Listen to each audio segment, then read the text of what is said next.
this heaven? No. It's Iowa.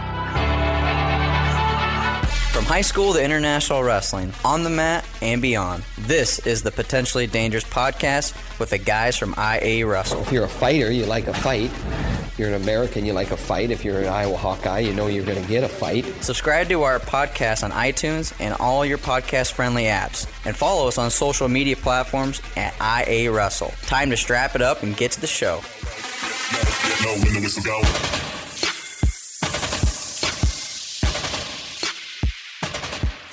Welcome to Potentially Dangerous here another Wednesday at noon. If you missed any of the podcasts, you can check back on Rockfin, on Facebook, all your podcast-friendly apps. And we've been rocking this. So hopefully to do this throughout the season at noon. We might look at maybe some different times now that we're not going to be all in quarantine. Some of us are going back to work, so noon doesn't work out for everybody. But for right now, it seems like it's working out. People are tuning in. So if you're, let me know where you guys are watching in from. I know we got a lot of people that have questions for Lewie Curtis, our guest here today, about the upcoming season.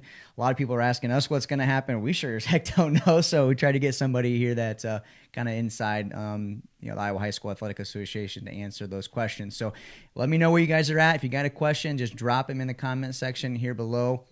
And I'll try to get them asked here going forward with the show. So on today, we've got Lewie Curtis, Director of Officials, and he's got lots of hats. He's got lots of hats, though. I mean, from assigning sectionals and districts, it's more than just officials. You're in tennis as well. So I know right now is kind of a crazy time, I'm assuming, in Boone. But wrestling season is a month away from practice. So we got to get some stuff out there. And I know there's some changes with state duels, so we'll get to the state duel stuff. If you missed the last conversation with Lewie, we discussed some changes to state duels, but some of you guys missed that, so we're going to rehash a little bit of those, how that looks. But first off, we got to get to kind of how the season looks. But thanks for coming down from Boone and being on the show. Glad to be here. Yeah, so, I mean, things are crazy in Boone? Or are you guys? Yeah. I mean, we're a lot of new and different things that are taking place, and most of them kind of thrust upon us. Yeah. So we're about a week and a half away from our first round of football playoffs, which would normally be week 8. So things are coming at us fast. A lot of it is obviously the first time we've ever had all teams qualify, and so that presents quite a few challenges for us. Some of it is, who's going to play who, but then some of it is also who's going to officiate the contest. So we're generally accustomed to having 6 classes with 16 teams, so we have 48 games, and this year our first round is going to have 133 games. So wow, it's a little different, little different animal that we're going after.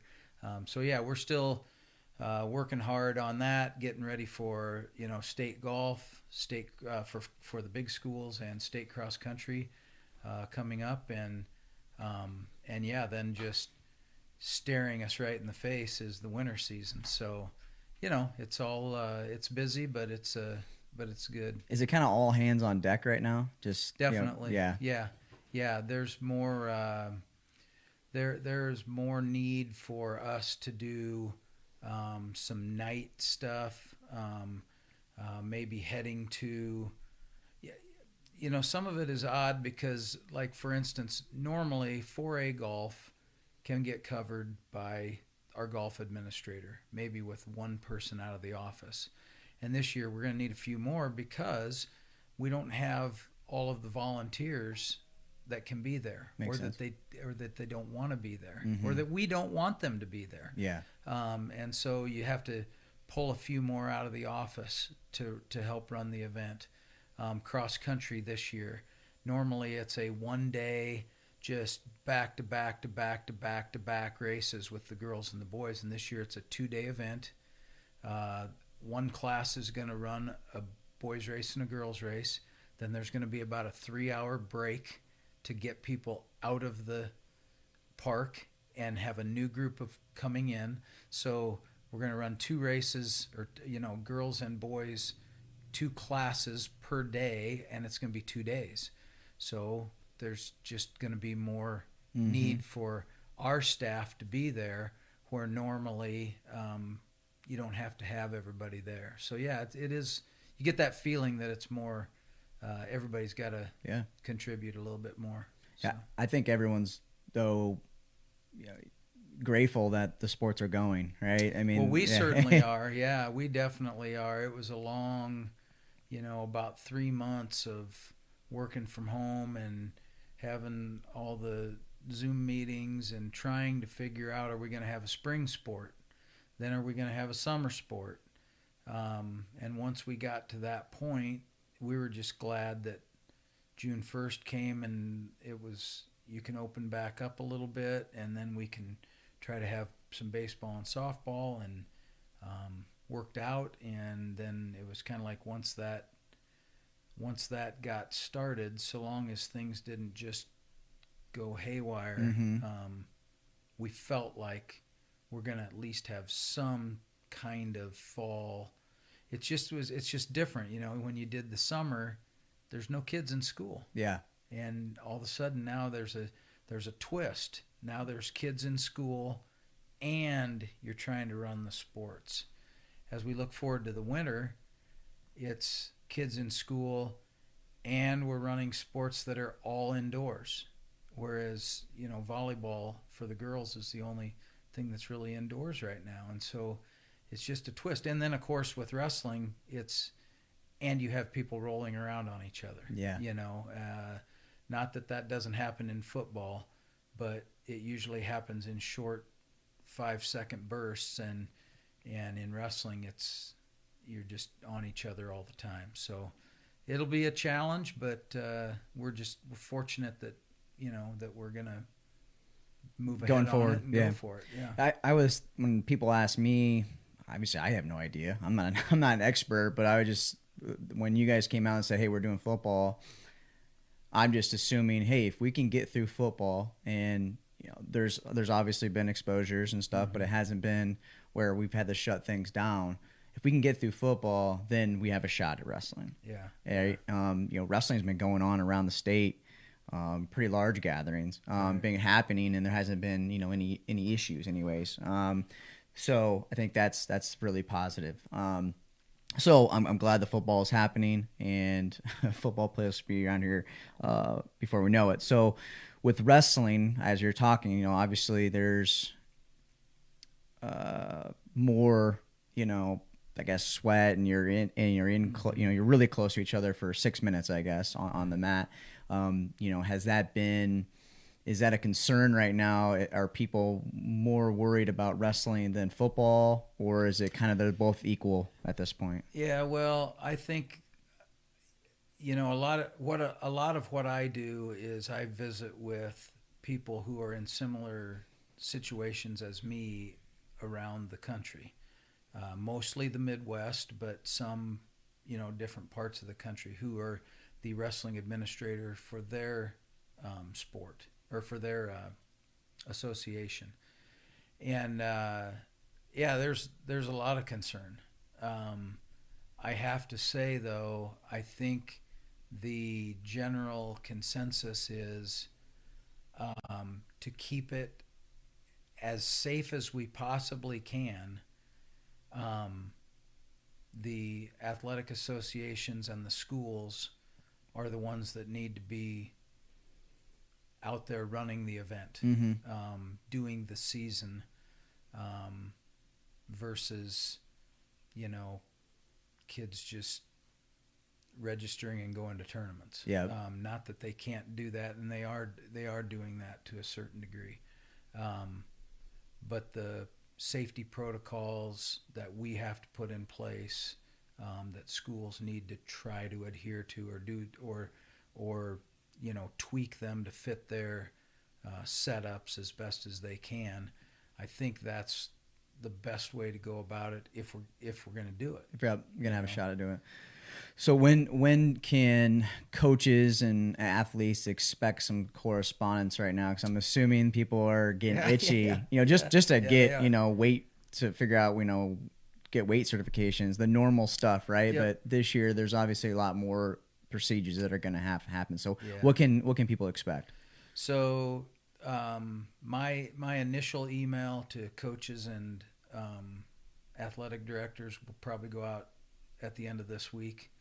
And a lot of that is going to be the basic, simple, normal stuff. So not anything glaring or anything super new. The guidance from our office for protocols or mitigation or whatever you want to call it, considerations, that will go out. We're thinking the week of October 19th. Okay. And that will include, basketball, bowling, swimming, and then wrestling. Our first day of body composition testing is Monday, October 26th. Track wrestling has just sent out all of our codes and passwords and all that stuff to the schools. So we are in the process of making sure that our teams on track wrestling match what we have in our system for, who's the coach for this school, who's supposed to get the emails and have access to their optimal performance calculator and all that. So all that stuff is happening here in the next 2 to 3 weeks. Okay. We are slated to have the first day of practice Monday, November 16th, I believe is the day. And 2 weeks after that is the first day of competition. And as of right now, we're still planning on those being the dates. So okay. Good. That's kind of what we're shooting for to get things rolling. Now, Minnesota came out and said that they were going to limit. They're going forward with the season, but they're limiting the amount of invites and tournaments that schools are going to be able to go to. Is there going to be any sort of limitation? Some of these tournaments have 16, 20 Sure. teams. Are you guys going to limit how many they can have, or is that going to be up to the ADs? That's going to be up to their local. If they're hosting the event, that'll be their local decision as to how many they have, whether they, what they do with their spectators, that sort of thing. Okay. Very similar to what we've done with football. It's going to be mostly a local decision. Facilities drive a lot of those decisions, and as you know, when you go from school to school to school around Iowa, the facilities just aren't the same. Mm-hmm. Some gyms are big enough to handle massive crowds, and some gyms are not. And some of the most popular, wrestling's a popular sport in Iowa, and some of the smallest gyms in Iowa are the have busiest. the biggest following. Yeah. And so those schools are just going to have to figure out how they want to conduct their season with their dual mates. We're not putting any kind of restriction on the size of the tournaments. We're just going to tell them that you've got to figure out what you want to do and what you think is safe. And if you want to, back out of some things that maybe you're contracted to do right now, that we would expect the host school to honor releasing you from that without any kind of a penalty. And normally schools, they're not penalizing the other schools for that. But like with anything, the key is going to be communicate with each other and respect each other and understand that sometimes people have to make tough decisions, and when they do, you need to accept it and move on. So yes, because football right now, is it where each athlete gets? I mean, I'm trying to just in Johnston, each athlete gets 2 passes or something like that for their events, or will it be like, that, or is that literally going to be up to each school to decide that? That'll still be a local call. I believe what you're referring to was probably a CIML decision. I think the CIML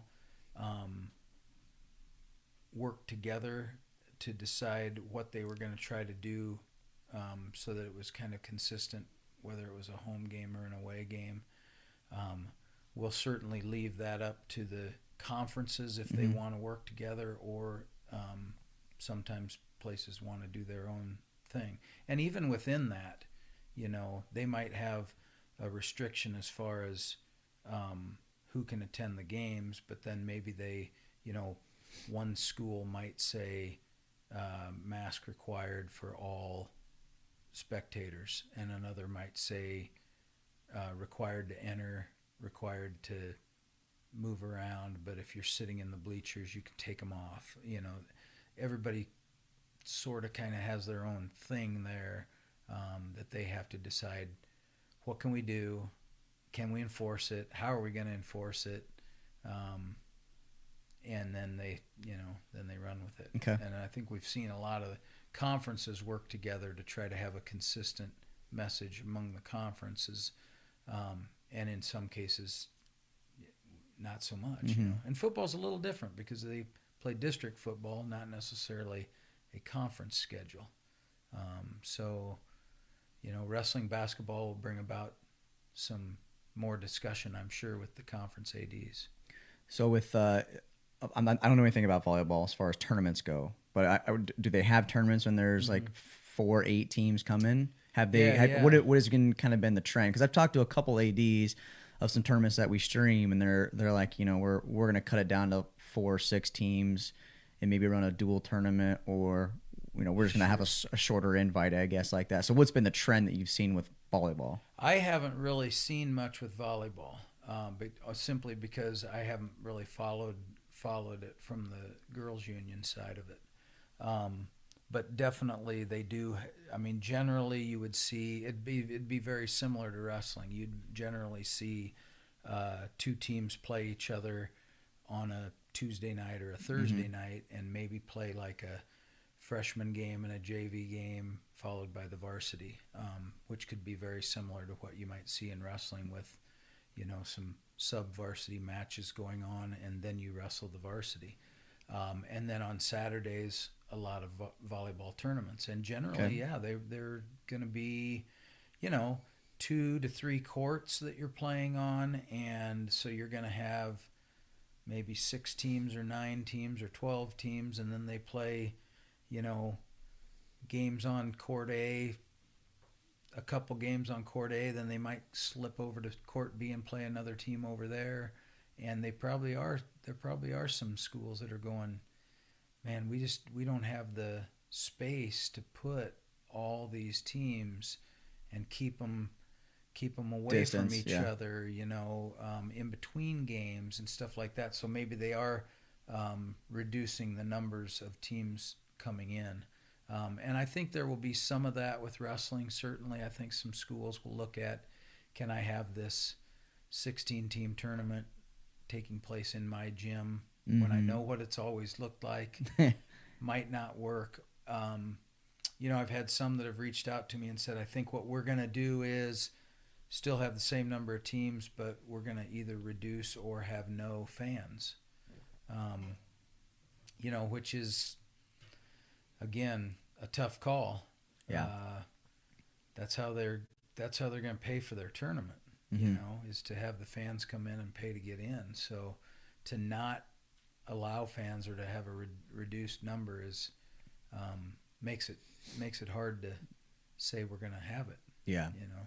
I think that is, that's worst case scenario to not have fans. But at the end of the day, it's about, the athletes getting the matches in, right? So if there's tournaments that are wanting to do that, they make a plug here, like we'll stream it, and there's ways to get some revenue there. But so that's we are working with some tournament directors that are looking that way, because you bring in a team and they fill up one side of the stands themselves, especially in the Class 1A, some of those big tournaments. So if you spread them out to both, it might make sense there a little bit. So all right, so we talked a little bit. I had some limit on teams, fans.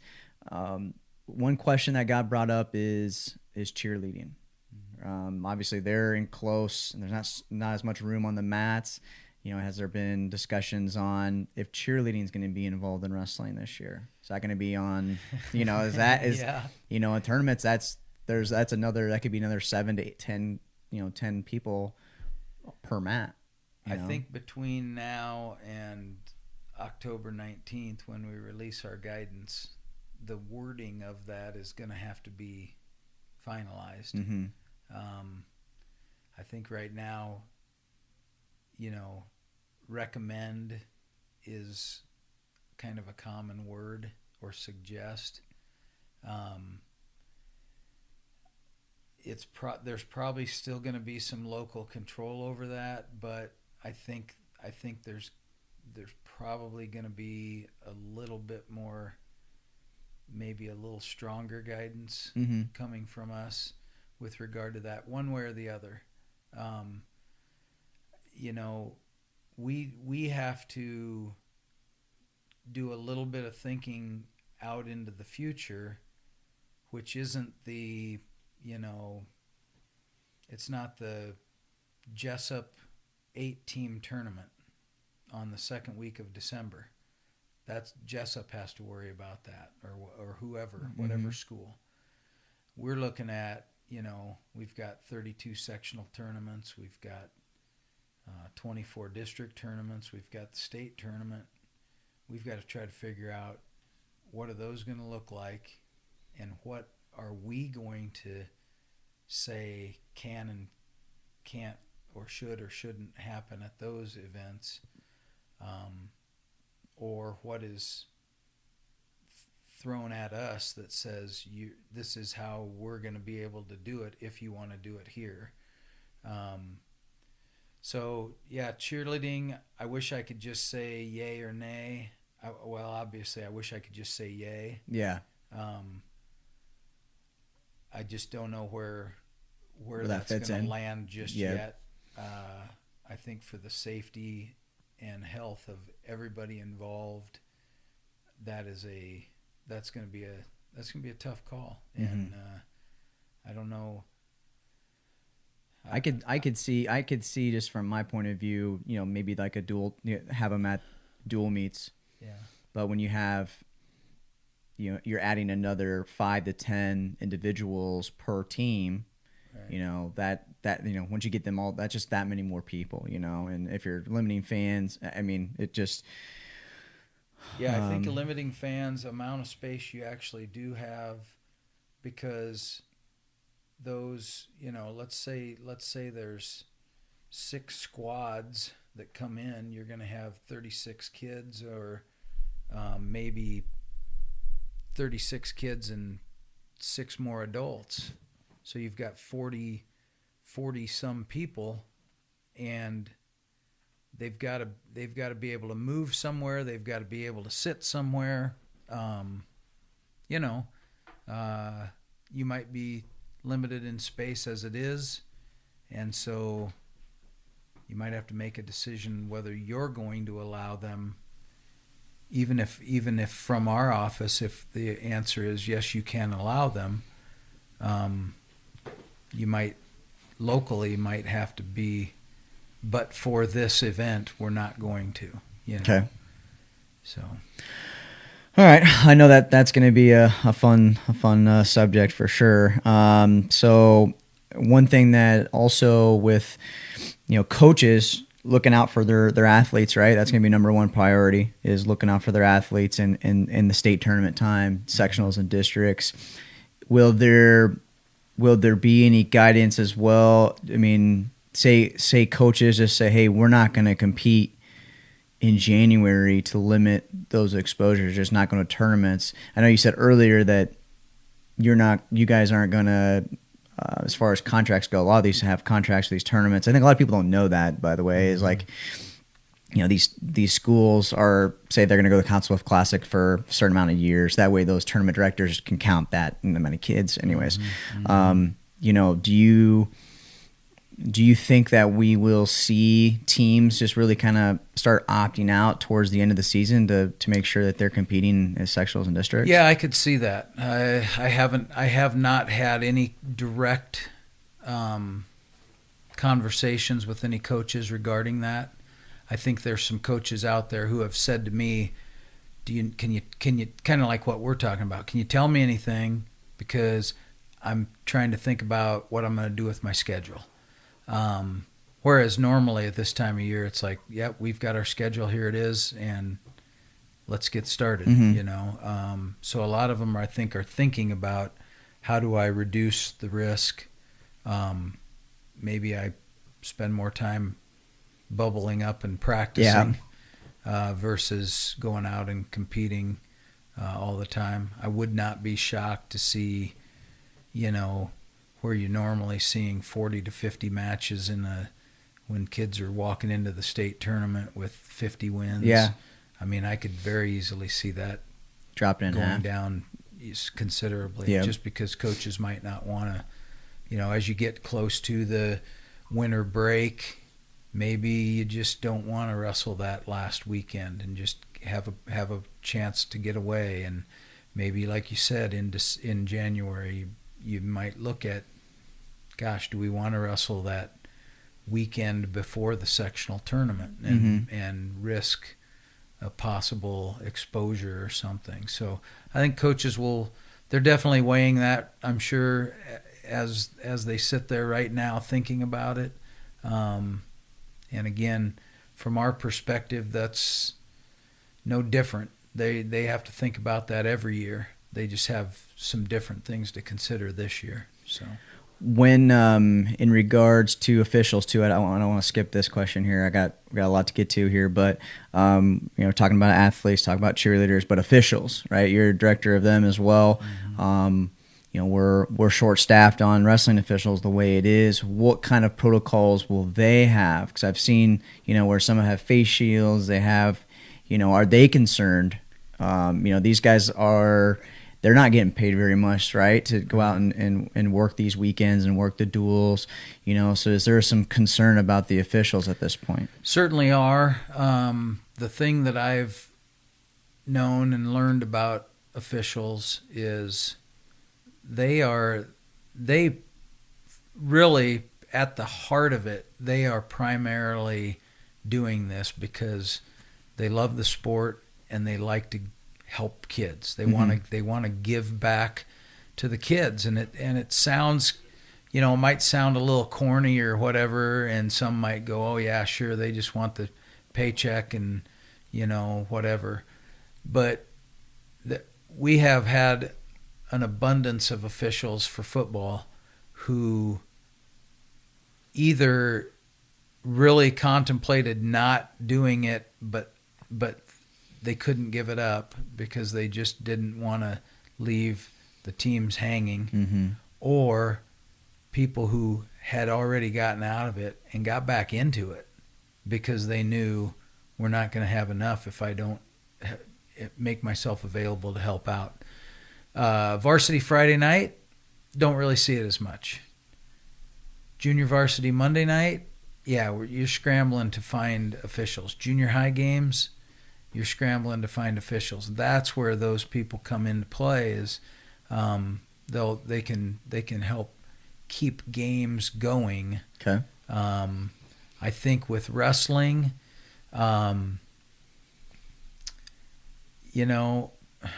wrestling fans and wrestling officials and wrestling coaches and wrestlers, they're all cut from just a little different cloth. Yeah. And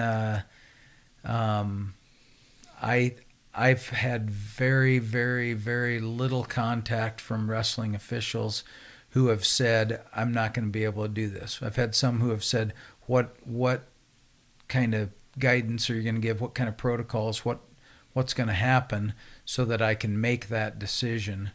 And then I share what I think we're going to put out there. Okay. With them so that they can start to decide. But we've always said, look, if you're concerned about health and safety, don't do it. Then don't do it. Yeah. I mean, you can come back. You can come back later. You can, we'll welcome you back with open arms. But don't, if you've got health conditions that are a problem, just take a year off.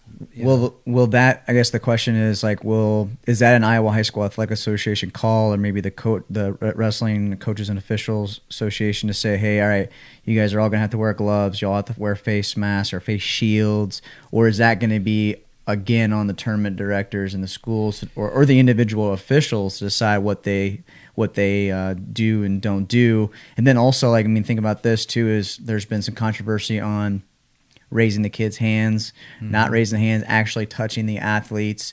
Yeah. So those are things, to think about as well. Will that be your guys' call or on? That'll be, we'll give guidance on that. And most likely our guidance is going to be that we recommend, that officials wear a mask. Yep. That doesn't mean they have to. And probably, if I had to be honest about it, I'd say most won't. The strong recommendation to wear it when you're coming into the school or in between meets or when conferencing with coaches or athletes, that might be a little bit more of a, you need to do this when that's happening during that time. Things like coaches going to the head table to ask questions about the official or to maybe argue about a call or something like that. We will probably say, when you're doing that, you're not going to be face to face. You are going to be 6 feet apart minimum. I've heard some states say if the coach is going to go to the head table, they will have a mask on, mandatory. You can't go to the head table without one. I don't know if that's going to be our guidance. It's definitely something to consider. I think all of us need to be have respectful, that respectful of the space and that sort of thing. But it gets pretty intense too, as 100%. As you well know. Yeah. I think the probably the raising of the hand is going to be more of a signal from the official. Signal green, winner, red, winner. Okay. We've talked about the handshake. The handshake has been a thing that's kind of gone away. After the match, I think in wrestling, we're going to probably still shake hands before and after the match. We're not going to, we don't allow the kid to go shake the hand of the coach as it is. So that won't take place. But I think the post-match teams walking across and shaking hands, we'll discourage that. We won't have that happen. But me and you wrestling for 6 minutes, us shaking hands afterwards, we've already done our thing. So that's not going to be a problem. But we'll just have to identify who the winner is in a little different fashion and that sort of thing. So some of that stuff will look different, but you're still going to get to the end product. Okay. So next thing I want to get to is, I know every year I've seen your war board as far as where these sectionals and district assignments go. And I'm imagining this year it's finding those locations that want to host are going to be even more difficult, I guess. So when can we expect to see those sectionals and district assignments come out this year? Will it be the normal time, or are we going to go later? Well, generally we've been putting them out in October. Over the last couple of years, our October board meeting, after we do sites and assignments, our board approves them. So we have to have a board meeting in order for them to be approved. The last couple of years, our board meeting has actually been about a week earlier in October. So it's a little bit harder to get those things ready. They won't be ready in October. Okay. Timing isn't real good, but mostly I just don't feel comfortable trying to put this out there yet when like you mentioned, I don't really know for sure who's going to say, yeah, sign me up for that 15-team district tournament. You know, I could imagine there will be some people who say, I just don't really want to do that. So I've got to nail down host sites and make sure that we're good there, in addition to trying to figure out, is there going to be something that has to look different about these tournaments to begin with? Probably who goes where. That could probably happen, anytime. Mm-hmm. But we generally do sites and assignments simultaneously in wrestling. Okay. Some of the other sports have, they will have the, like, who's going to host, or maybe not who's going to host, who's going to be in the pod of teams. Like in basketball, they'll say, okay, 8 teams are together, and then they wait until later in the year to seed those teams and put them on the lines. Wrestling doesn't really work that way because of the nature of the, it's kind of a team/individual event, and so just doesn't work that way. I would imagine that our release of all that information will be, it'll be right basically before or as the season is starting. Okay. I think our board meeting in November it's one of the weekends of the state football semifinals or championships. I can't remember which, but we'll approve it there and then release it. So it'll be mid to late November. Sounds like everything's kind of getting pushed back just a little bit, just to make sure everything cross your once you put something out there, it's always hard to kind of retract a little bit, right? And last time we discussed, or last time I had you on the show, big changes coming to state duels. I don't want to go there just yet, but with there maybe being a limit on the amount of competitions that these wrestlers have, are there any changes coming to the state seeding individual tournament that we should know about?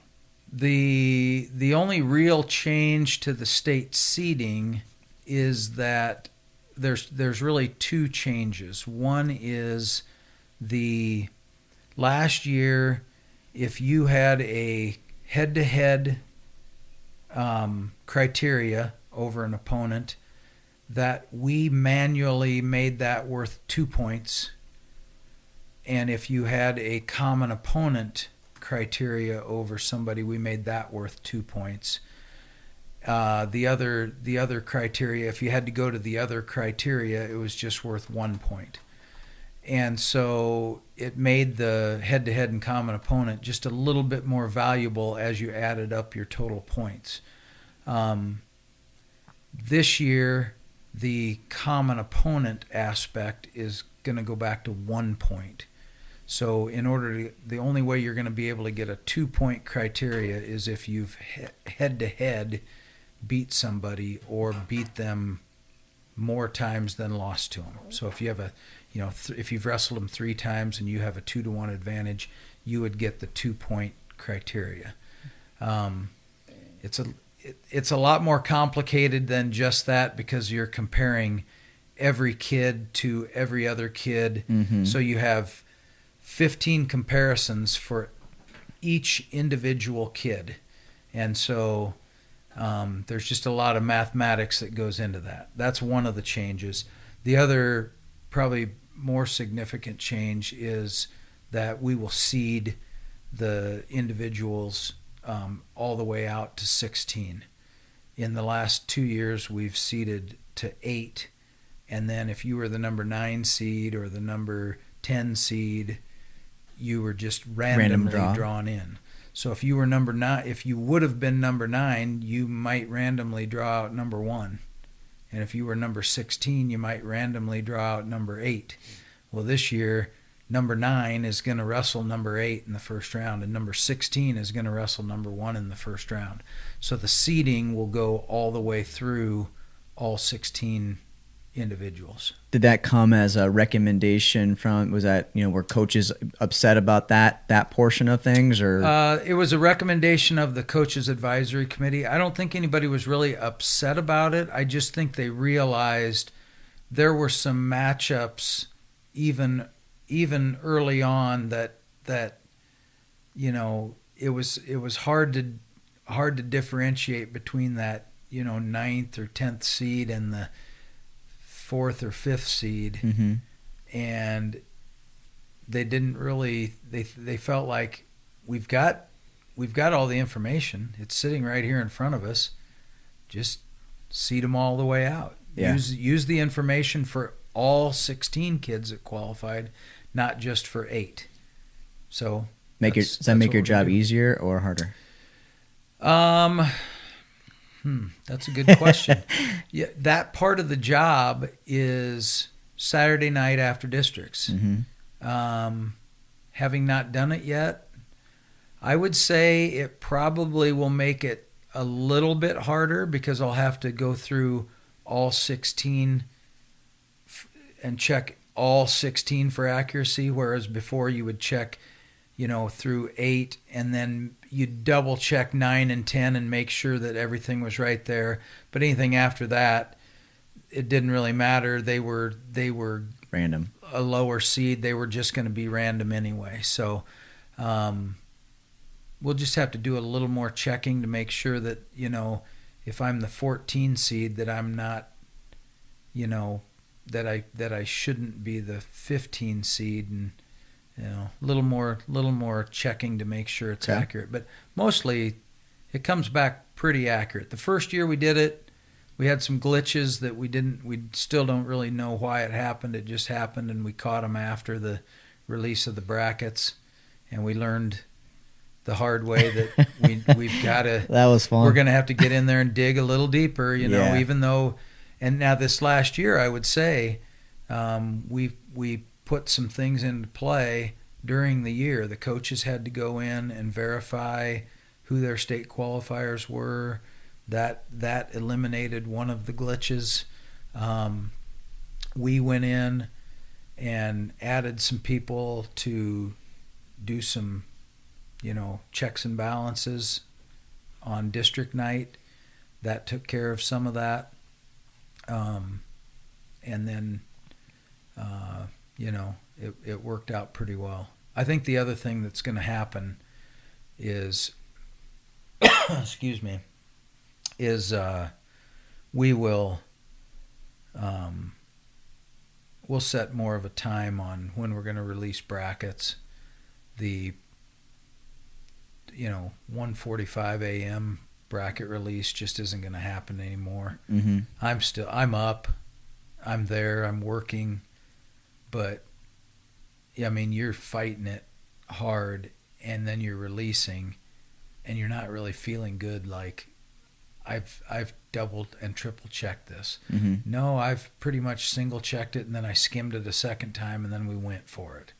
Well, I like to be able to get up on Sunday morning at 7:00 and get my eyes on it one more time. Yep. Sometimes I know I better look at this weight class again, put a little star beside it, and go back and look at it with at least 5 hours of sleep or something like that, and at least then be able to go, okay, yeah, I still feel agree. good about I it. still agree with this. So Yeah. so it'll be more of a early Sunday morning, 10:00. I think maybe we might have done that last year. I think you did. Released them at 10:00 on Sunday. Yeah, last it didn't year. come out till the next day, if I remember right. Which Yeah. I think is, I think that's better than having kids and coaches, staying up till 2:00 in the morning anyways. I mean, after they wrestled all day, then, the next 3 days, there's just a lot going on with the state wrestling tournament. And I want to get to that too, as far as state duels is always a conversation. Our last show as well, there's a big change coming in regards to, and you already kind of hinted at, is opting out of the state duels.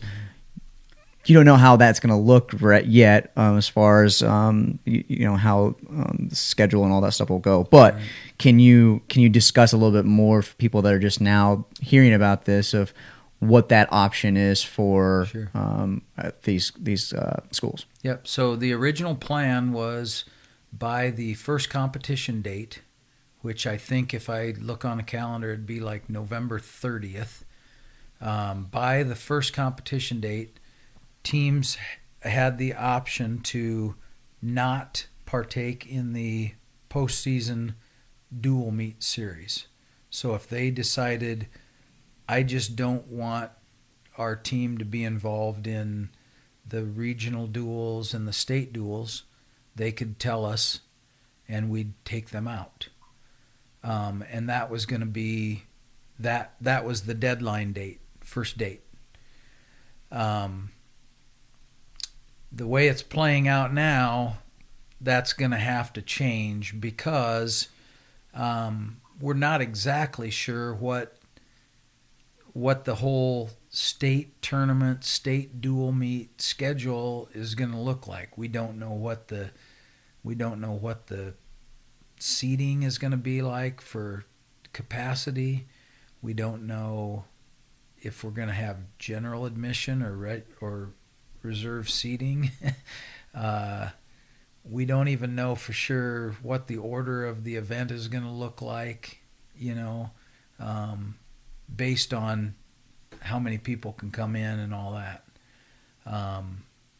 So until we get that figured out with Wells Fargo Arena and our staff, we're just going to have to delay that because a coach we can't ask a coach to make a decision on something that's going to happen in February based on the information we know in November, but that information is going to change in December or January. Okay, yeah. So we're going to have to just let them know, and that'll be part of my preseason information is that Either way, it's happening. You just don't know the date of that opt-out. Is what you're saying? yes. Okay. The opting out is still going to happen. The coach or the school will still have the ability to say, we don't want to do this, but I want to give them a fair idea of what it's actually going to look like that they are opting out of. Because mostly, to be honest, the coaches that might consider opting out, they're opting out because they don't want to wrestle on Wednesday before the state tournament on Thursday. Correct. And that's really the only reason. Mm-hmm. Well, if that's not what the schedule's going to look like, but they have to decide based on what the schedule was last year, it's not a fair thing. So Makes sense. until we figure out exactly what we're going to do at the end of the year, we'll delay that decision for as long as we have to. What are some possible options? Because I know that there was I'm not sure if it was you that presented a different option or a recommendation for state duels happening at a different time. What are those options that you propose? So initially we talked about some different dates for it, possibly having it 2 weeks before the state tournament or a week before the state tournament, whatever, somewhere in there. That didn't, those ideas didn't quite fly. They're still out there. They're still, under consideration. But as that was happening, we were also negotiating our renewal of our contract with Wells Fargo Arena. And in doing that, we have to decide, well, are we going to rent the facility for Wednesday, Thursday, Friday, Saturday? Or are we renting it for Thursday, Friday, Saturday? Or for Wednesday, Thursday, Friday? Whatever that is. Well, that was why we talked about potential options for state duels. We didn't really go away from what we were doing currently, so we renegotiated with the idea that we would have 4 days of wrestling in Wells Fargo Arena for the next 5 years. So that's kind of where we landed right now. All of that is still, stuff that we'll talk about over the course of time. I think as far as what will it be like this year, again, there's too many unknowns. I've kind of basically got a plan A, plan B. Plan A being same as last year. Yep. Plan B being, we've got to do some things different because I can't have, 10,000 people in Wells Fargo Arena on Wednesday afternoon, or I can't have 16,000 people in there on Saturday night. And if that's the case, then we have to, pivot and figure out, okay, what is this going to look like, and then how does that affect the state duels? How does that affect qualifying? How does that affect our regional duels? Can we bring 8 teams in with 3 classes? Can I bring 24 teams in all at one time and inhabit the floor of the arena? Yeah. So there's a lot of different things that we're thinking about, and that we're kicking around. And again, a lot of that is it's on hold. The plans are there, but the decision is on hold until we figure out what are the requirements at Wells Fargo Arena. Yeah. So a couple things that I had some questions that come in is with boys and girls basketball, their season is, why is wrestling season shorter? Why can't we have the exact same length of season as the boys and girls? Obviously you're not involved with the girls, but why is wrestling shorter than? Well, I think that goes back to a number of years ago when the Vets Auditorium was being renovated and Wells Fargo Arena was being built. And in order for us to occupy Wells Fargo Arena, Wells Fargo Arena knew there were certain weekends that they weren't going to give to anybody except the NCAA primarily for basketball.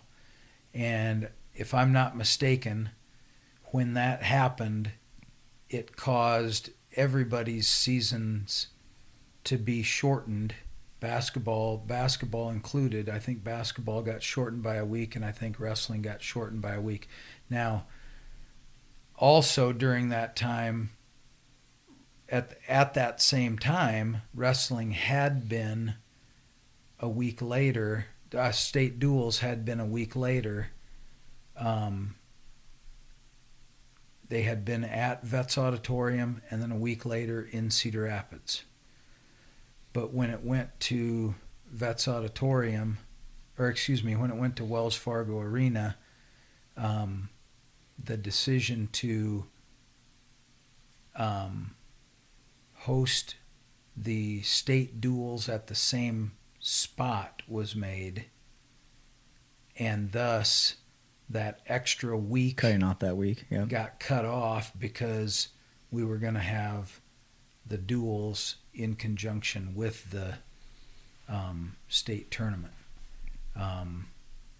That happened I want to say 11 or 12 years ago.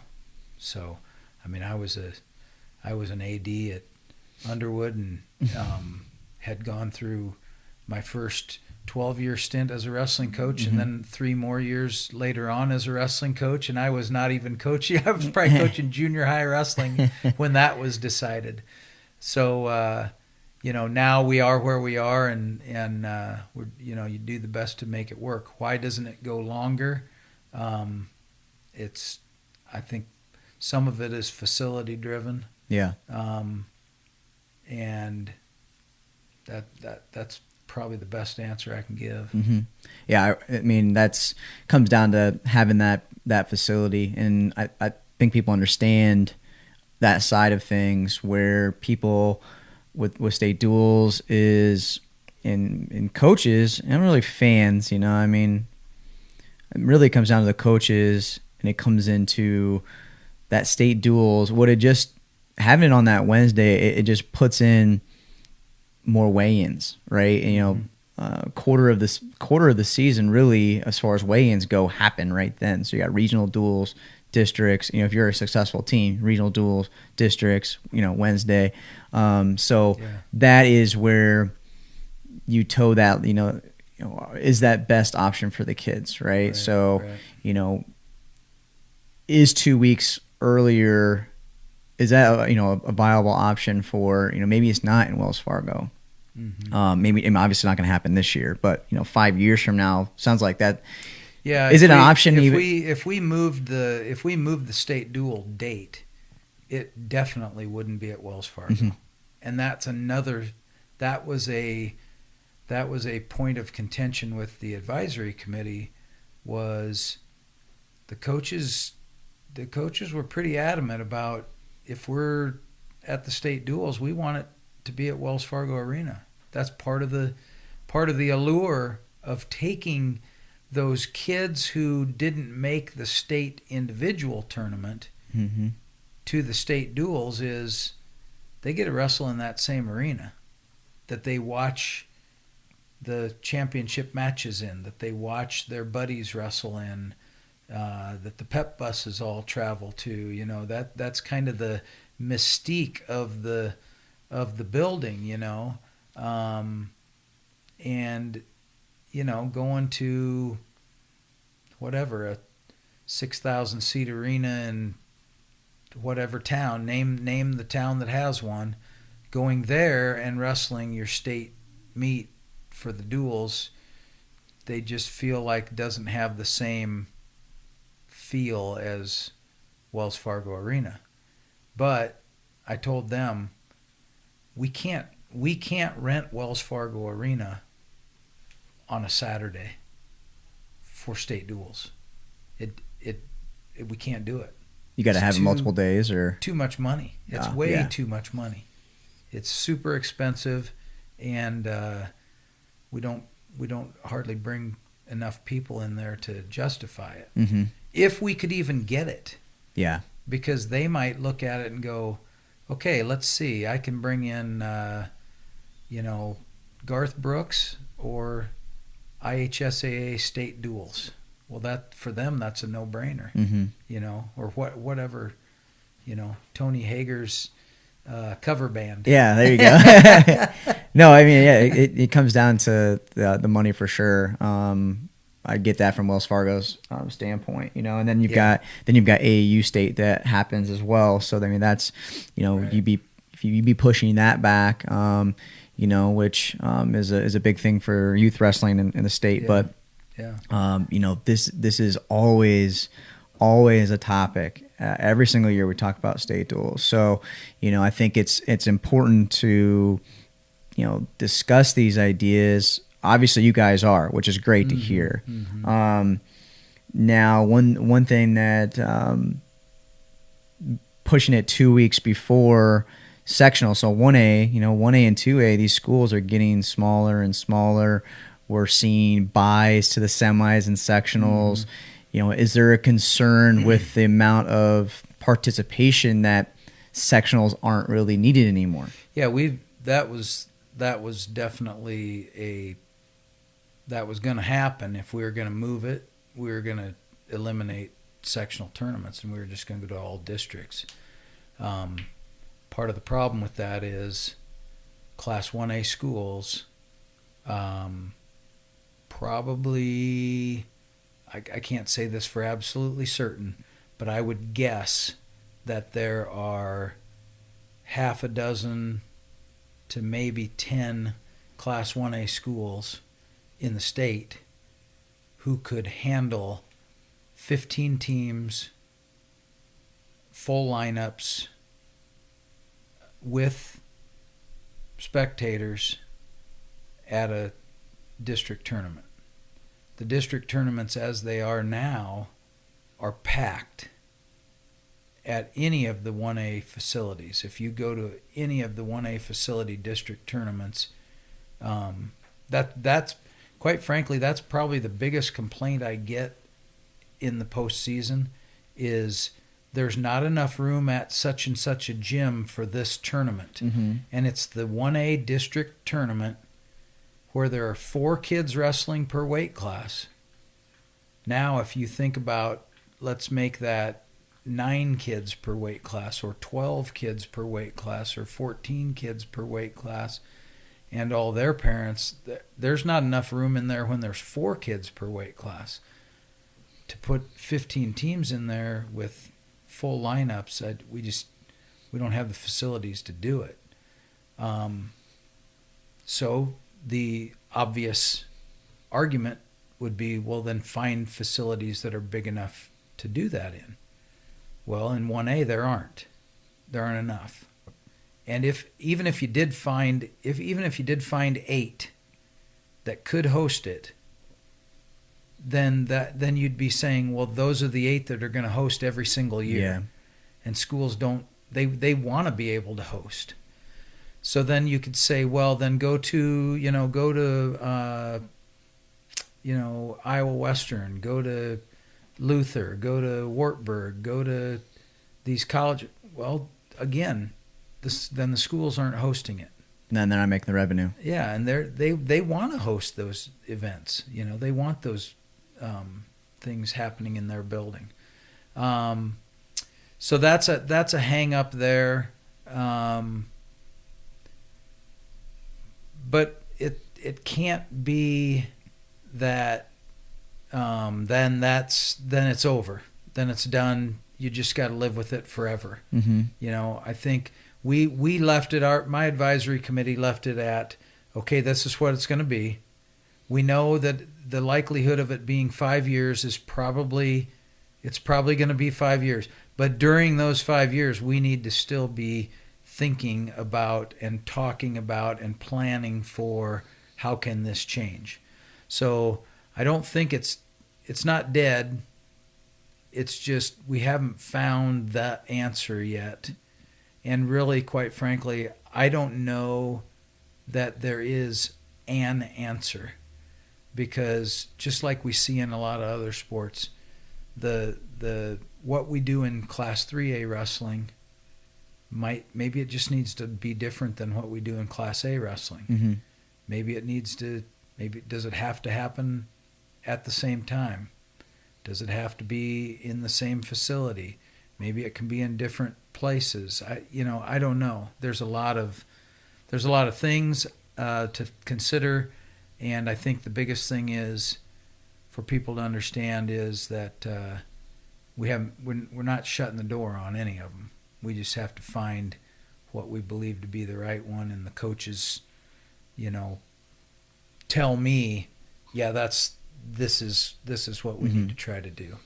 And one thing I have noticed is, hopefully is a positive for the 1A schools, is I'm seeing a lot of new construction in these schools getting bigger, as maybe they're combining now into one, and they need a bigger school. So hopefully we'll have some bigger facilities. I feel like every day, or every month, they're building a new school, obviously bigger facilities. So that's great to hear, upgrades and stuff like that. So another thing here in 5 years, another topic is right here, sanctioning women, girls wrestling in Iowa. And how does that fall in line with the state boys tournament? Or is it separate, the girls association, or is it with the boys? Obviously you've been public of saying, that you want to try to figure something out, right?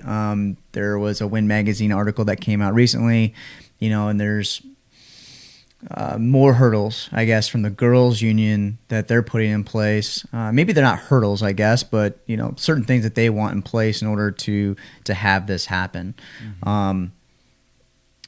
It seems like every single thing that comes out, it's like, they just don't want to have it, I guess. When does it come to a point where you guys step in and you know that the boys association has the infrastructure to make this probably happen? When can you guys step in and say, hey, this is something that we're going to do?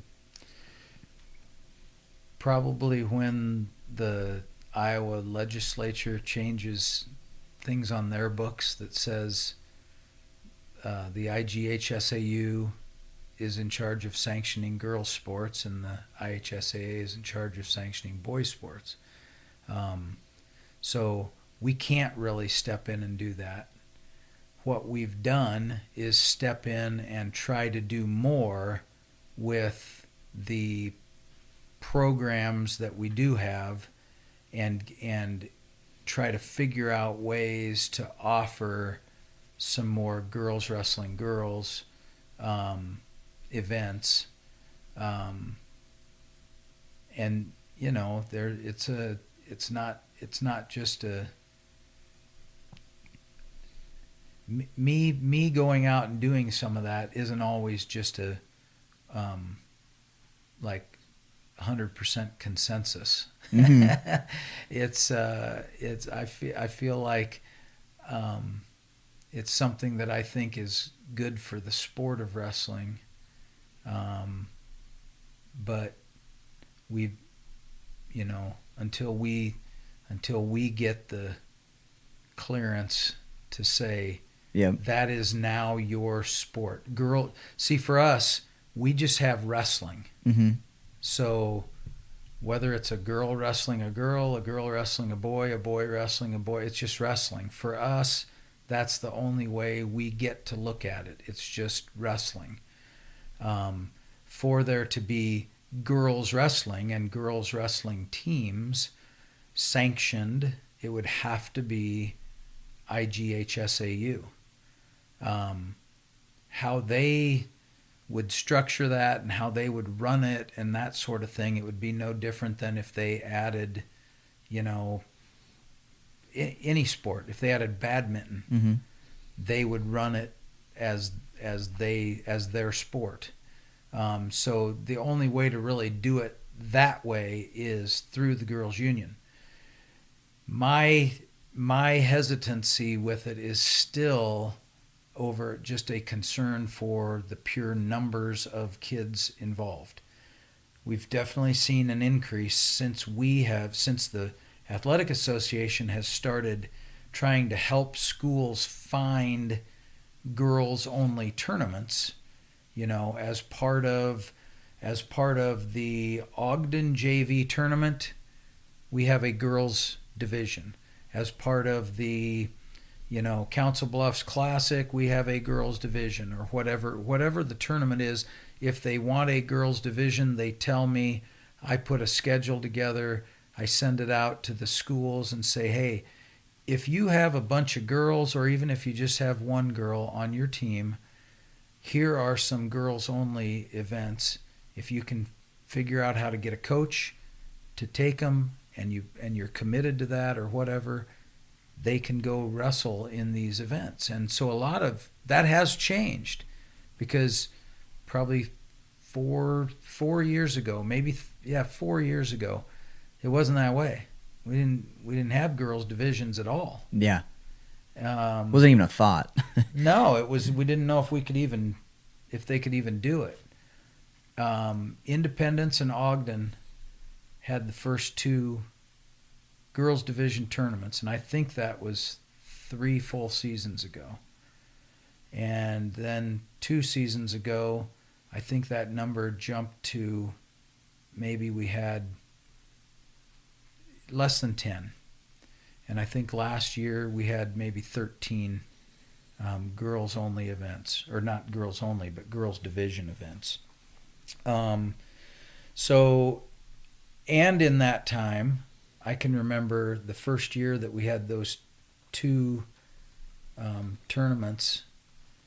I think the total number of girls on the rosters of boys of the high school teams was less than 100. And then the next year, when we had, you know, 7 or 8 tournaments, I think that number went to in the high hundreds, 190 something. And I think last year we were close to Over 600. close Yeah. to 500. Yeah. There's during the year, like and then 600. Yeah. At the end of the year, when people suddenly wanted to try to get into the girls state tournament, then you saw an onslaught of girls joining the team. I think probably what the girls athletic union really wants is they want each school to say, we're going to have a girls team. I'm going to hire a coach to be the coach of that girls team, and the girls are going to practice over here on their own. The boys are going to practice over here on their own with their coach, similar to the basketball program. Have their own separate practices. Yeah.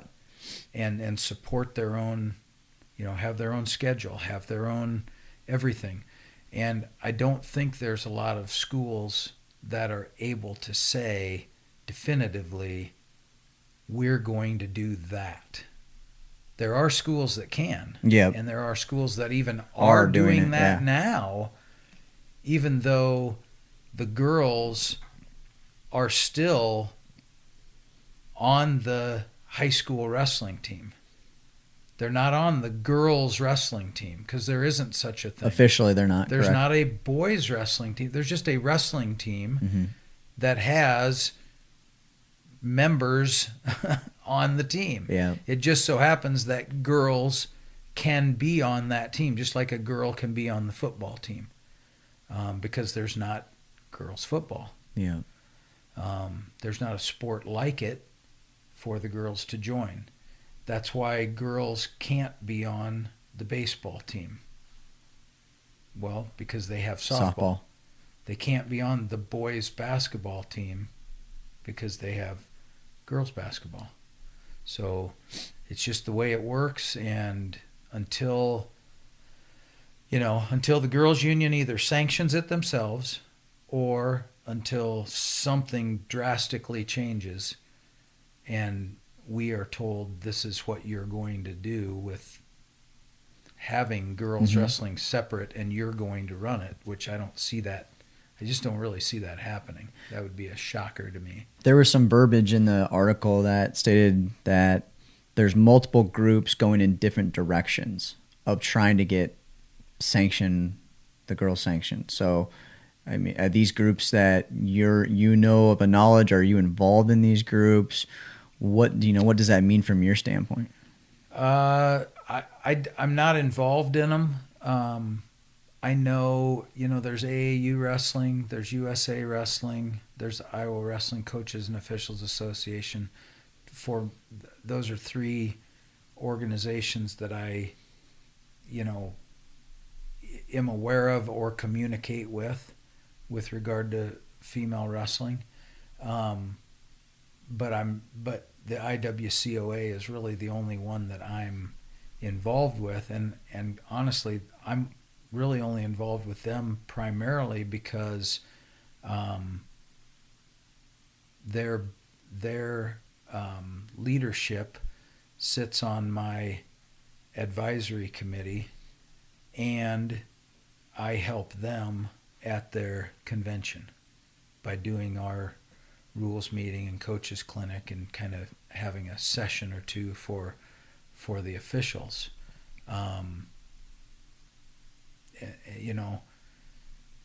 But I know those groups are all involved in trying to get something going. Get something rolling. Yeah. And so when I saw that and reaching out to a couple people, and it sounds like they're really all working together. So that verbiage came as a little bit of a shock to some of them. Obviously, maybe one organization wants to put their stamp on it, but it sounds like, at the beginning that was, we want to be the ones that sanction, girls wrestling. We want to be known for that. Well, that's really, that can't happen. Like, we can't have, everyone's got to work together to make this happen, I guess. So the next question is has there been any sort of, between you and the Girls Association, has there been any conversations of like, hey, maybe we should work together, or are they just they're not even reaching out to you, or you're not reaching out to them because of that you guys just straight up can't sanction the sport? Right. I haven't ever really reached out to them and vice versa. other than just some conversations about, hey, this is just heads up, this is coming down the pike, whatever. I think what people really need to understand is the girls' union and the athletic association both exist because we have schools who are members of our organization. And what we do primarily is driven by those member schools. So if we hear from the member schools, hey, we want this, this, and this, and 90% of the member schools are saying the exact same thing, well, then we need to be reactive to that or pay attention to that and try to figure out how can we make this work. So I think as far as adding sanctioning a sport and adding that to the programming, it really is going to have to come from the member schools. Mm-hmm. It's not going to come from AAU wrestling or USA wrestling. They're, respectfully, I would say this, they're just not going to really listen to them because they're not the ones that they're serving. Makes they're sense. serving their member schools. So the member schools have to be the ones who push that forward and say, hey, and I'll tell you what, in our school, we need this. We need girls wrestling. We are going to have girls wrestling. And this school and this school and this school, and they all need to do it. And then even so, if a school were to say, let's say it's a smaller school that just doesn't have those same numbers, but they might have 3 or 4 or 5 girls that are interested in it.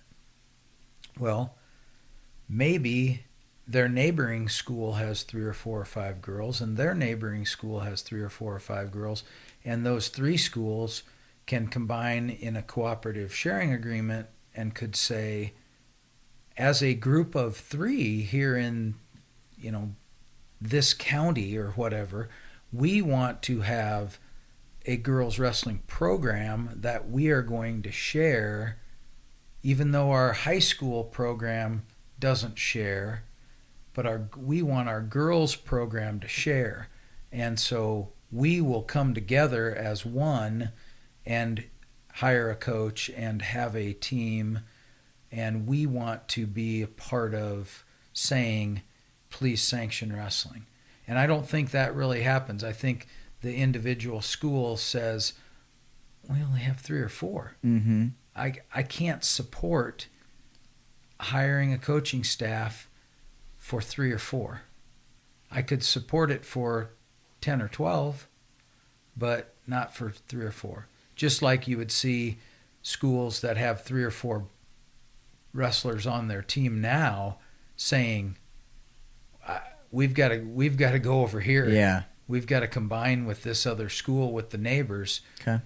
Because we can't. That it doesn't make sense for us to have 3 kids out for the sport. So I have to think. So you're suggesting that if your school's wanting girls wrestling, really to think outside the box of like, hey, like if maybe we don't partner with Boone or Madrid, say or Ogden, in the wrestling, we can say, hey, let's partner up and we can do a girls thing jointly, wherever it may be. Sure. And then start sending in those letters. Because I know there are schools that are sending in letters saying that they would do these certain things. So really we need an organization to kind of, lobby these schools to do these type of things. To consider that as an option. The problem is they can't do that as an option right now. Yeah. They can't, if in your example, Ogden and Boone, they're not going to go together. Yeah. They both have their own program. But if you were saying, but what about girls only? Mm-hmm. Well, yeah, we would go together if it was girls only. Well, they're not having that conversation because they're not having the conversation about wrestling at all between them, And I think that's a potential way to add a few more programs Member schools. Yeah. for girls if there was a little more, maybe discussions with possible cooperative sharing. Okay. All right. Well, I'll move on from the girls' side. I mean, I know it's a hot topic. It's also important for people to know that I'm guessing a lot of people look towards you guys as for, it sounds like you guys have given communication versus more than the girl side of things as far as, hey, we just can't, we can't touch this until you said legislation changes. So maybe we need to find some legislators to change that. I don't know if that's ever going to happen, but, I know that people are wanting to get answers, and Iowa is a state that we have 2 organizations. So that's a hurdle, obviously. So, with talking, another thing that I wanted to get brought up, moving on from girls, was, these, different schools joining and whatnot, as far as classifications go. When can we expect those to come out for wrestling? Is that on schedule? I don't think those have come out, right? No, we haven't put anything out definitely with what they are. I'll be honest with you. Last year we had 50, 51, 52, maybe 53 cooperative sharing programs. And so far this year, I want to say that number's in the low 30s. And I honestly think a lot of it is, I think athletic directors have just not gotten to it yet. And they're supposed to do it in the spring. Well, the world was changing in the spring. Mm-hmm. And they weren't thinking about, I need to get my cooperative sharing agreement sent in,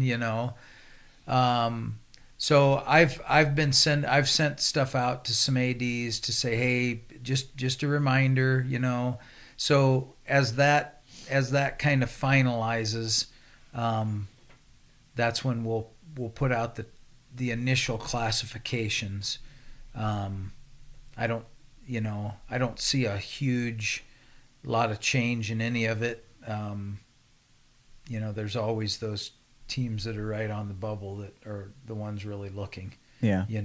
I don't know. New Hampton doesn't have to think about, are we going to be in 1A or 2A? Well, they're going to be in 2A, mm-hmm. But,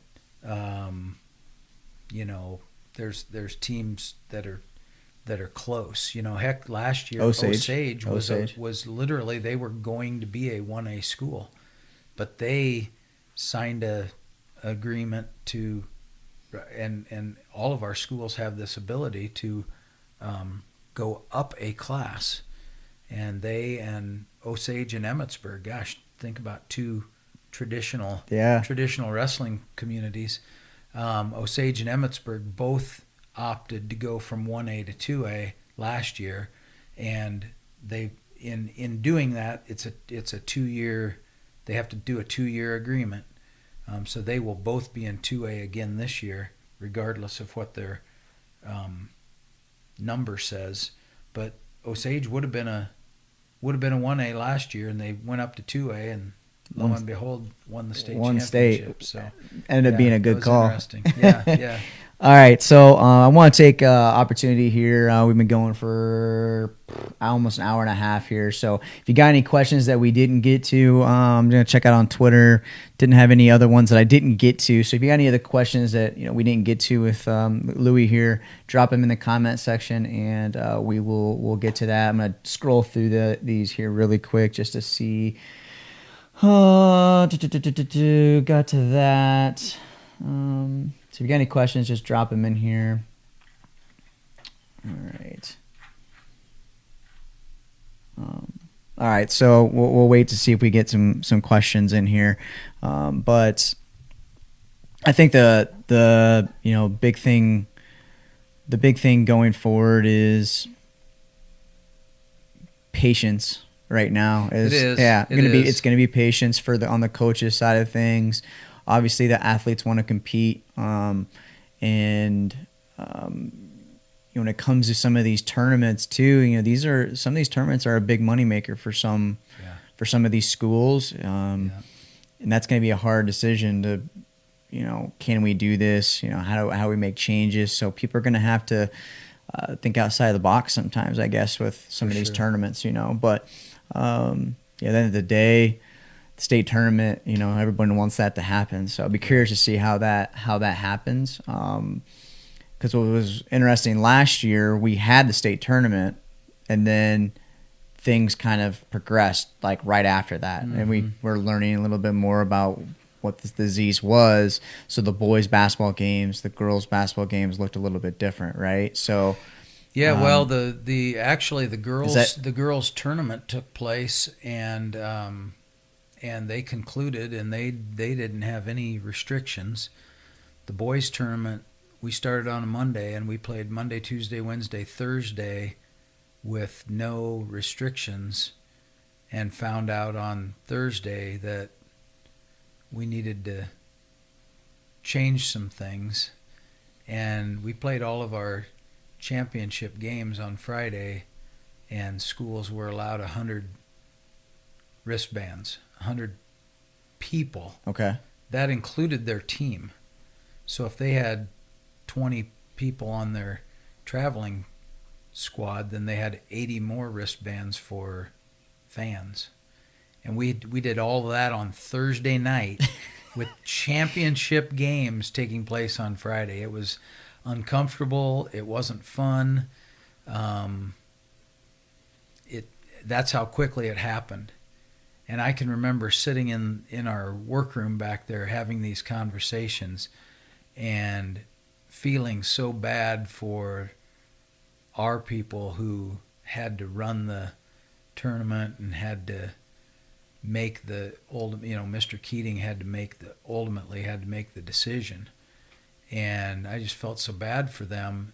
And at the same time, I just kept thinking, man, I'm glad wrestling's over. Yeah. I'm glad we got this done.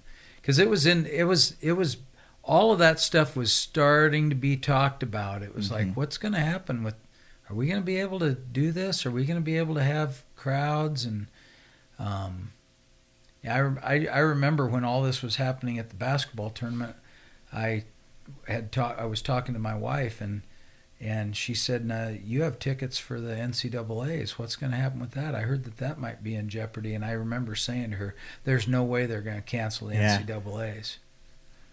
Well, I think everyone's like, "There's no way that they will do basketball," and it happened. It happened. All right, so we got a question that came in here, which is going to be, I think, a topic too, because there's say tournaments decide, hey, we're just not going to have tournaments on the weekends.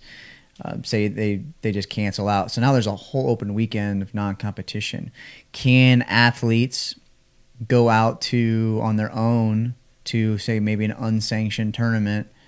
I don't know, and then there's certain things with certain states, right? So are they going to be allowed to go? Okay, say IA Wrestle had a tournament, unsanctioned tournament, just a high school tournament with kids wrestling in it. Can those competitors in those high schools compete in those on the weekends? So the answer to that is yes, they can. However, the caveat to all that is local schools have been told by both organizations in whatever sport that they should have some kind of policy with regard to how are you going to handle outside of school teams, so or events or whatever.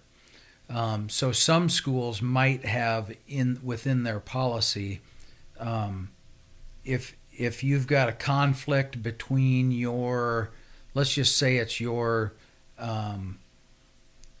winter, I don't even know if I have a good example for your winter indoor wiffle ball league, because you're a baseball player.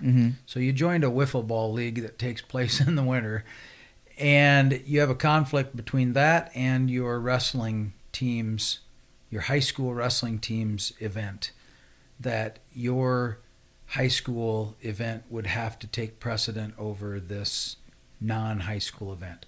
Not all schools have adopted that policy. Okay. I would say most of them have it, and I would say the ones that don't probably have an unwritten expectation that you're still gonna do this. You're not going to do that. Probably a better example is girls basketball competing with volleyball in the winter. Okay. That's where you'll see it more frequently, because there's a lot of volleyball leagues that are taking place in the winter. But so the short answer is yes, they can, but they better really make sure that it's Check okay with the school. Yeah. that their Yeah. school and coach is saying, yeah, you can do this. Yeah, I think there's, as long as if say you're going, a school is going to, say, the Battle of Waterloo, you can't go to another tournament. You got to go to the high school. You got to go to that high. I mean, Unless your school says that's okay. Yeah, you can go. Yeah, you can go there. That's likely not going to happen. We get a lot of where I've seen it more and more recently is the Tulsa Nationals. Yep. Takes place, like early on in our season, somewhere in there, or maybe it's in January. I can't remember. It's the week. It's the second week, I believe, in the high school tournament. I believe this year. Okay. And so I get a lot of questions about, can my child go there because we don't have a tournament that weekend? Well, the answer is always yes, but talk to your coach. Your coach needs to know, or whatever. Mm-hmm. Well, in some cases, the coach was going to go with him and coach him. Well, normally you'd think, they can't really do that. Well, during the wrestling season, during the season that's in progress during the school year, actually they can coach them, so the wrestling coach can coach their wrestling athlete during the wrestling season. So a coach doesn't necessarily say, where do they have to coach them at? Gotcha. They can coach them. Yeah, so that contact period has started. So if they want to go to they want to take a team to Tulsa, they could. That coach could coach. They just can't go as the Osage. They'd have to go as a Green club. Devils. Yeah, they'd have have to go as a club. to go as individual They couldn't wear school kids. colors, They right? can't wear their uniforms. They can't represent their school in any way. They're just going as an individual. Makes sense. So they can do that. Yeah. They just need to AD's blessing. Be on the upfront about it. Yeah. Yeah, especially with individuals, Right. Because then you can cause, little Johnny, maybe he's the best wrestler on the team. Why does he get to go to this tournament? My kid doesn't get to go. Right. Maybe they're Right. not as good or whatever it may be. Yeah. You can't. Yeah. There's got to be, and that's on the coaches. That's on the ADs to decide that. Yeah, that's right. right. For sure. So, Yeah. But I think that might be an option that ends up happening to some of these tournaments that get canceled, or they might just don't want to compete, right? Sure. But if that option is out there and they can coach, I think that might be a possibility for some of them. Another thing I wanted to get to. Let's see if there's any questions here. Is one thing that came up is the no contact period of here with COVID. A lot of these competitors, their only option is to go to a super club or go to a club, and some of them can't afford it, maybe like that matter, or some of these schools might not have a volunteer coach or somebody willing to open the room in the summer. Mm-hmm. Has there been any discussion of changing the no contact period with the head coach in that off season? Now, really, that with freestyle wrestling, Greco being, I guess more popular now with the sport of wrestling, mm-hmm. is that an option for wrestling coaches to maybe change that no contact period? So the law, and it is Iowa Administrative Code. So again, it's not our mm-hmm. it's not IHSAA rule. It's Iowa Administrative Code, and it states that between June 1st and the first day of school, there is no coach-athlete contact rule. The only stipulation in that time period is that if the student is involved in softball or baseball, that would take precedence over, going to a basketball practice or a camp or something like that. So in the summer, it's kind of like everybody can have contact with them. So on the flip side, baseball has a time period and softball has a time period during the school year when they can work with baseball and softball, because in the summer they're in season. So they get a little bit of leeway during the school year to be able to work with their pitchers and catchers and some hitters, during kind of a winter, early spring time before they've started practice. Other than that, from the first day of school until 1st of June, basically, you can only coach your kids during their season. So if you're the wrestling coach, you get them from November 16th to February 16th, and you can coach them 7 days a week during that time. But on February 17th, you can't coach them anymore. You can supervise them. So if you decide we're going to have our wrestling room open and kids are going to come in and they're going to, get a workout in, or Open room. just do whatever, open gym for basketball, open room for wrestling. It could be open field for football or whatever, But what the coaches can do is they can open the facility, they can, roll the rack of balls out, or they can have the mats rolled out and cleaned, and then they can supervise the kids that are in there, and the kids can, They just can't wrestle. They can't just conduct whatever. practice. But they just can't have instruction. They can't correct, incorrect things. And that's all that during the school year, during that time.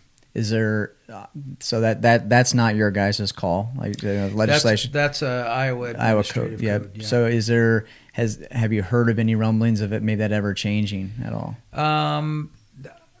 Especially with it's a conversation, I think, that does happen, but again, it's not something that, we don't go to the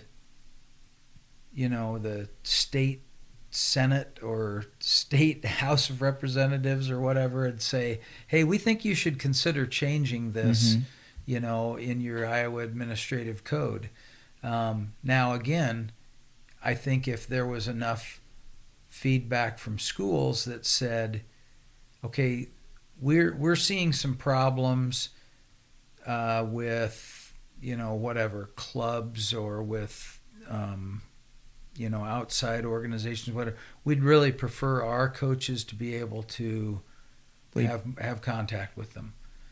Let's find a way to see if we can't rewrite this administrative code. Who can we talk to? Whatever. Can you guys do this for us? If there was enough of a push, similar to how do you sanction a sport? Well, if enough of your people who are your members say, we need this done, then I think then it would go. But for us to just say, well, we just think this needs to change, and since we can do it if we want, we're going to go do it. Not really. Sounds like we need someone out there that is just going around to all these different schools and be like, hey, like nudging them a little bit, almost need like a politician or it's hard. We need a lobby, people lobbying. 350, 360 schools, and if there's not a organized movement somehow, and then for those 360 schools to know, well, what is the organized movement and where is it coming from? And is it something we want to be involved in? That's a lot to be done to make that kind of stuff happen. Yeah. So we need someone out there lobby to get some of this stuff done. Wrestling lobbyists. There you go. All right. Let's see if there's any more questions that came in.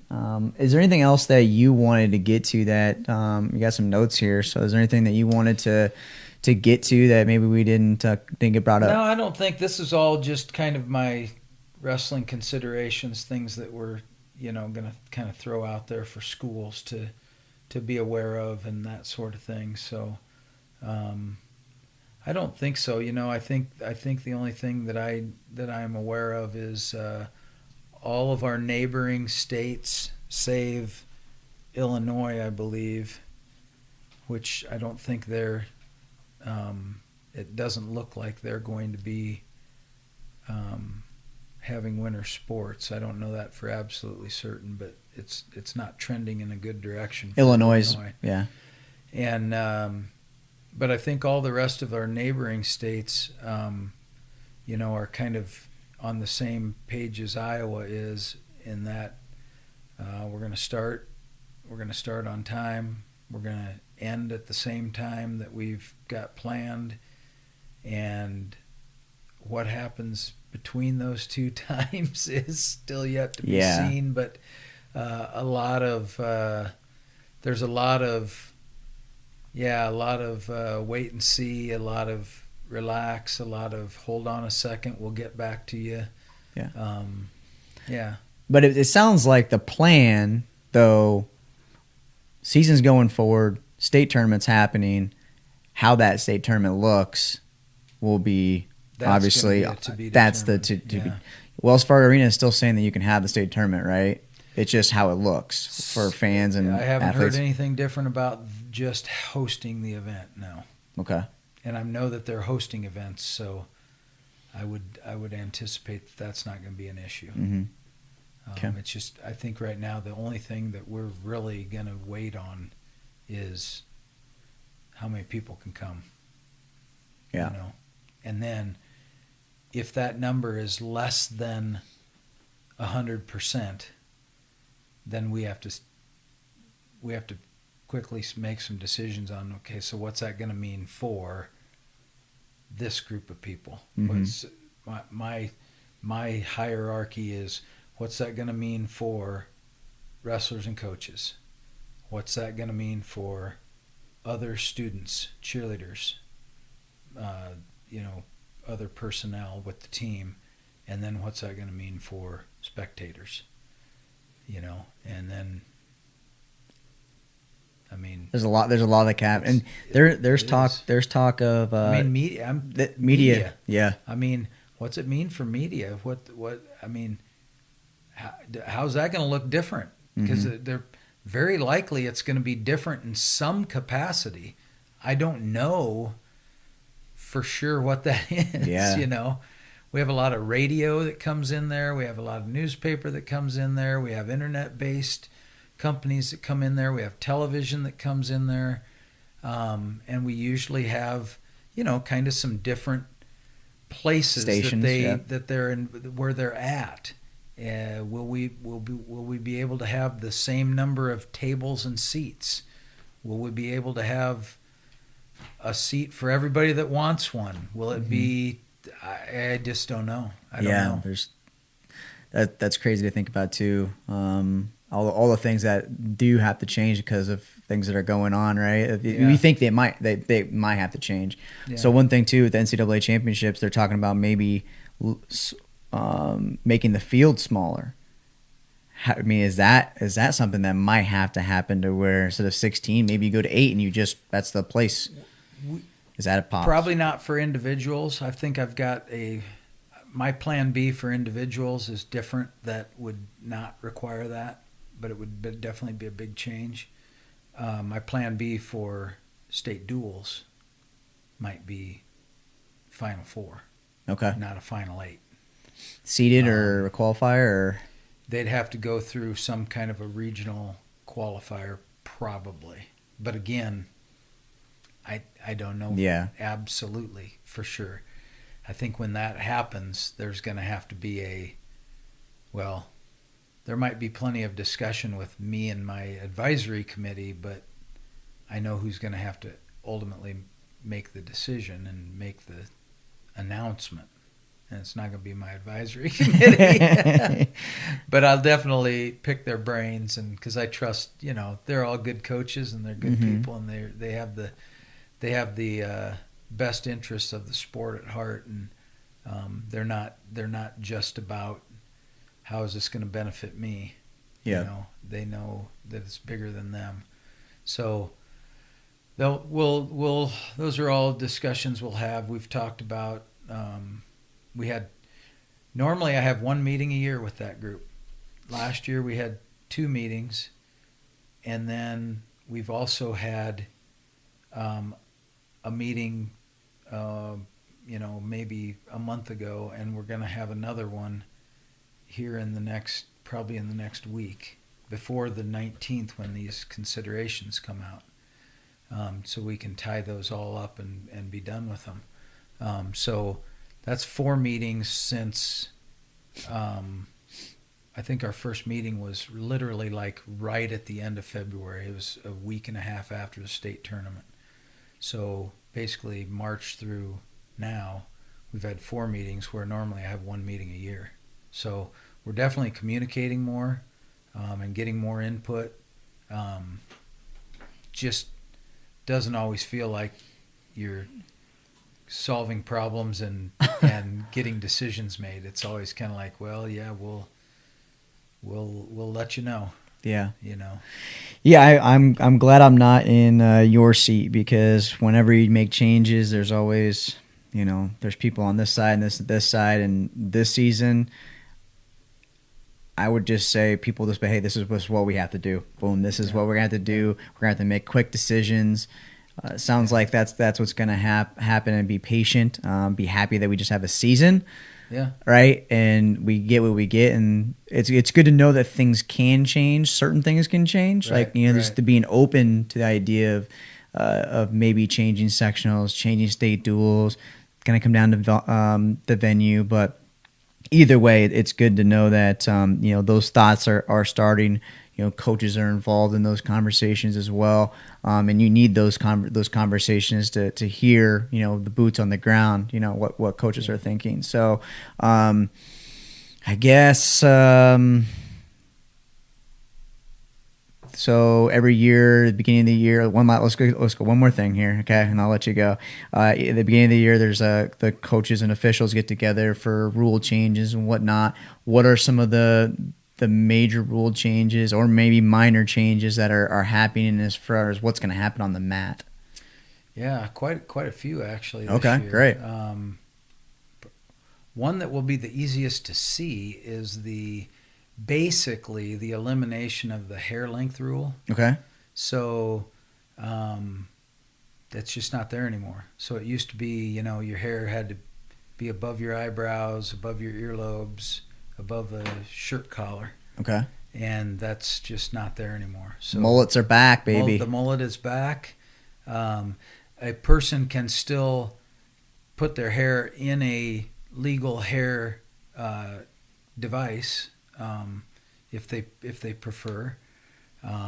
If they choose to just whatever, they can just let it go. Okay. Aspirin. Mm-hmm. Right? Yeah. They can go that way, or they can, put it in a rubber band and ponytail or whatever. They just can't have stuff that's hard or abrasive. So barrettes or clips or beads or something like that, no. Gotcha. But you can have, braids and cornrows or ponytails or whatever, and it's just good. So it's not going to really affect the sport itself, but you would definitely notice it if you were sitting in the stands. Let's see, what are some others? There are some changes to things like what happens if my shoe comes off during a match. That's now considered a technical violation. It's going to cost you a point, and it's going to cost you injury time to get your shoe back on. Okay. Last year, the shoelace coming untied became a stalling call, that will still stay the same. So shoelace coming untied, but shoe coming off, they're actually different penalties. Interesting. Which is kind of weird. I was not in favor of them being different. I thought just make them the same penalty because it involves the shoe, but that it didn't go through that way. So is there a rule where they have to be taped? There used to be that rule. Yeah. Now the rule basically says they have to be secured in an appropriate manner. Okay. And an appropriate manner could be taped. It could be tied in a knot. It could be tied in a double knot. It could be tucked in a Velcro pouch, whatever. But if it comes untied, it's stalling. Gotcha. If it comes off of your foot, it's technical violation, 1 point, start injury time. What if someone pulls the shoe off? It came off. So you better have your shoes tight. but I think if an official looked at that and saw, in my opinion, what you were doing was intentionally trying to pull his shoe off, you probably have unsportsmanlike conduct. Okay. So that's how that would get called. That could get called. Mm-hmm. But I've got some videos that we made, and I'm gonna put them out to the officials and the coaches and stuff. And we got a pretty good, a kind of a fun one of the kid diving out and the other kid's left holding his shoe. You know, he's like, well, and he penalizes at 1 point and starts the injury time. And it was funny because the two kids are teammates, you know, and the kid we didn't really rehearse. Well, what are you going to do with that shoe? And he just politely handed it to him. You know? I was like, oh, it's such a nice guy. Yeah. You know? Yeah. I mean, I can see where those things can happen. So real big change that people won't see, but they especially if you're a parent, you're going to want to know. One is the weigh-ins will be conducted in a full legal uniform. So they have to be weighed in with their singlet on or with their, you know, wrestling shorts and t-shirt. That's their legal uniform. And then because of that, all weigh-ins will be conducted at the same time. So regardless of gender. So the girls and the boys they'll be weighing in at the same time. Gotcha. So we're going to kind of give some ideas to the officials and the coaches as far as maybe how that might look a little bit differently, because instead of maybe bringing everybody into the locker room and having 100 people hunkered down into a locker room, we might say, you know, gosh, if you can do it in your wrestling room or you can do it in the gym or whatever, they have to be clothed, dressed in their uniform anyway. So makes sense. But the trick with that is, you know, a singlet probably is 3 or 4/10 of a pound. Yeah. So it has to be.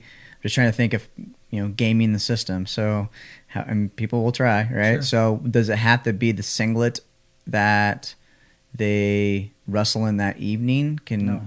It just has to be. It just has to be a legal uniform. Okay. So in other words, you know, think back to the old days when you and I were wrestling in the summer, and you had the freestyle uniforms that were cut way out and the big strap. Those are not legal uniforms for high school. Okay. So they can't be that. They have to be what would be a legal uniform. But I know there's products out there that are like lightweight. Yeah, there's feather singlets. Lightweight singlets that weigh 1/10 of a pound. If it's a school approved legal uniform, then they could weigh in that, but wrestle in something else. That would be fine. Yeah. But it can't be a. What makes it a legal uniform? Just having, like, say, it's got to be cut up a certain length. Okay. You know, it's got to have the straps, or if it's a shirt, it's got to be a compression shirt, tight fitting. Yeah, there's a definition of what the uniform looks like in the rule book. Okay. So, yeah, if they got a feather light, they could certainly wear that and have it, you know, have it be out there. So, interesting. Yeah. I mean, So that's a little different. yeah, that's. I mean, that is. We're gonna make some suggestions to people to that when they do weigh-ins, to do them by team rather than by weight class, Okay. so that way my team that's been practicing all week in the same wrestling room, we're gonna go over here and we're gonna weigh in over here, while your team goes and weighs in over here, versus we all come together and converge and stand next to each other for 20 minutes weighing in, waiting for my weight class. Doesn't mean that everybody's going to do it that way, but that's going to be a suggestion that we make. Makes sense. So, yeah. Anything else rule change wise? Officials wise. There is a situation with fleeing the mat when there is an imminent scoring position or a injury with an imminent scoring position. So imminent scoring is simply you believe that scoring is going to happen. I've got your single leg in the air and I'm trying to get you down for a takedown. It's pretty certain that I'm going to get it, and you decide to call an injury because my knee hurts. Well, in the past, that would be, okay, he's injured, start injury time, no points. Now it's going to be, that's 2 points for the takedown, start injury time.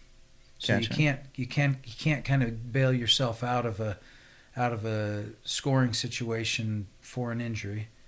And then also that same idea is I leave the mat. I get off the mat because you're going to score. I dive away from you or whatever.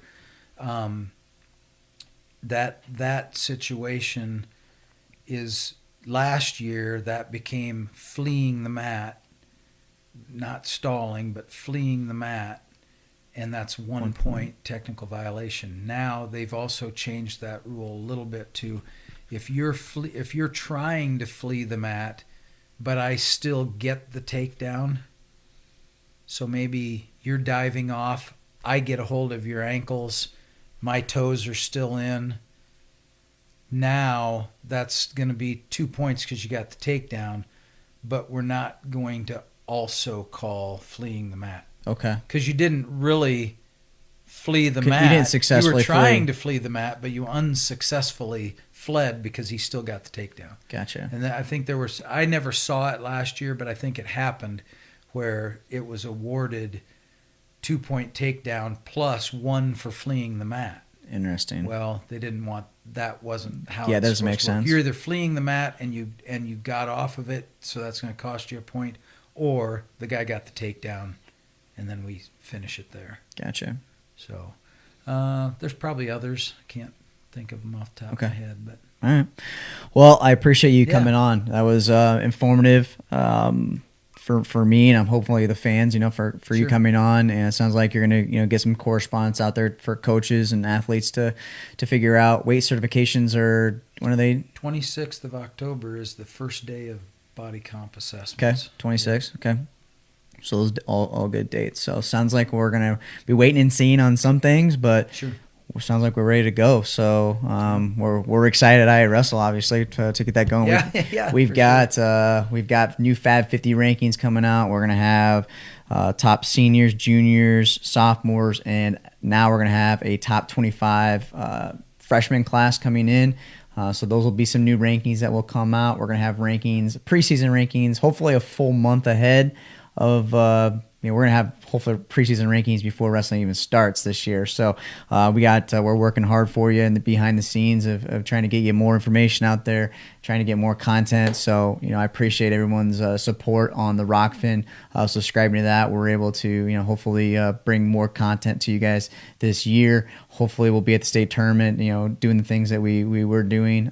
But if you got any ideas of things that you would like us to see that maybe we haven't done in the past, or maybe do better of, drop them in the comment section, email, phone number. I'd love to hear from you. We want to be able to make sure you guys are happy and getting the content you guys want and deserve. So for Lewie Curtis, everybody, at the Athletic Association. Thanks for coming on.